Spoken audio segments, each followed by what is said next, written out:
Okay, so let's kind of clean up our data here so it's ready to be presented in a better way. So our U value and V value, that's a little difficult to kind of reconstruct where that is on the site, but the number slider is really the width of the building. The math floor is the number of floors, and I've already changed the number of views to its term number of views. So I'm going to just close out this study. There I have changed the number for the list count is now called number of views. I'm going to go back over here and I'm going to kind of rename these. This number slider, we'll go ahead and rename it. And we'll call it width of building.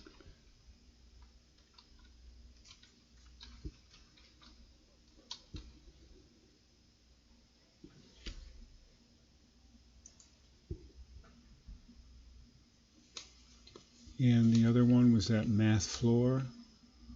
So I want to come over here and I'm going to rename this. Now one of the problems with renaming it is really losing the value of the node, but they put up that little box to kind of help you out. So we'll call the math floor number of floors.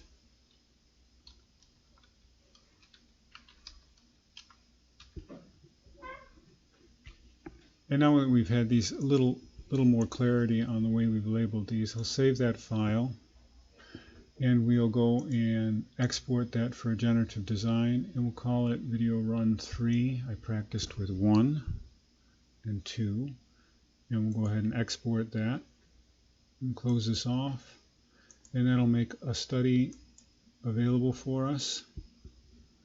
And I'll drag that window in. And we'll slide down and there's video run 3.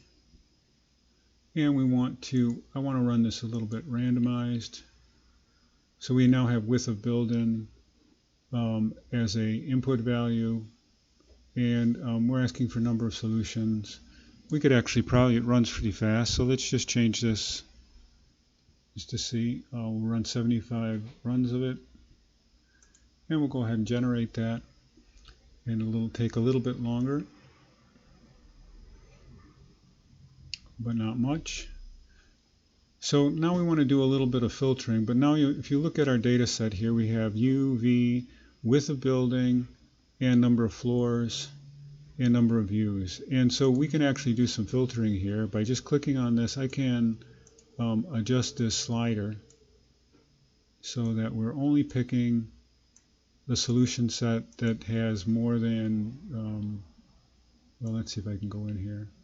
It would be only 14 floors. So it's just our tallest building, which makes the most sense because if you look at our data set, there's no shorter building that's going to generate that number of views. Now, if we, obviously we could look at different solutions, especially if we're limited by code. About building height, but it's kind of obvious that the taller we build, the more views we get. And now we really want to look at just optimizing these numbers of views by the placement on the site. And so we come up with a much smaller set of constraints. And we don't really want to look at number of floors now. We want to look at number of views. And we want to pick the best solution.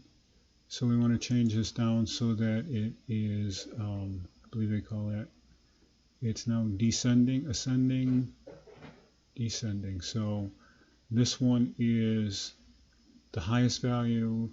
This one is the lowest value at the 14 floor level. And it's really still the same data set. So we still have that one parked over here in the edge. But at least we know, now we can see how many simulations were run with that value system of placements. I see that it's been placed on the opposite corner here. It's on this corner here. What looks like has been missing in the run is placing it way over on that side.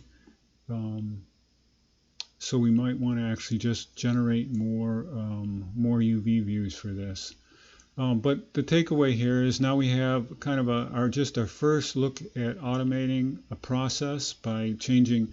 It's automatically placing the building at different points and then making evaluations for intersecting or non-intersecting with buildings. So this is really quite a powerful tool to help automate our analysis of things. And then we can go ahead and obviously make selections by changing the levels of filters here. So for instance, obviously if I pick anything that's less than 40 feet wide, I have no solutions when I have number of floors of 14 because that just never occurs.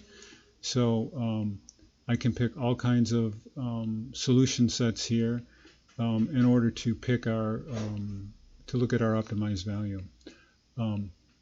Just an introduction. Thank you for. It's a tedious nature to set up the whole process, but I think the final output is a really good instructive first go round at looking at how generative design works.